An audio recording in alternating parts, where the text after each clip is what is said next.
Today we are looking at the superposition principle for partial differential equations. Here is the idea in plain words.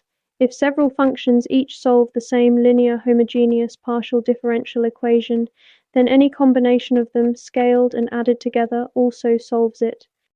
Let's use this idea to find the general solution to a non-homogeneous equation. The equation is the second partial derivative of u with respect to x equals 2. First, we look for one particular solution. Try u equals x squared. Check this guess. The second partial derivative of x squared with respect to x works out to exactly 2, so u equals x squared is indeed a particular solution. Now we look at the matching homogeneous equation. This is the second partial derivative of u with respect to x equals 0. The general solution of this homogeneous equation is an arbitrary function of y times x plus another arbitrary function of y. By the superposition principle, the full general solution is the particular solution plus the homogeneous solution.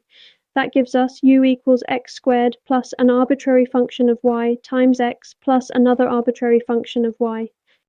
Now for the check step. Substitute this full solution back into the original equation.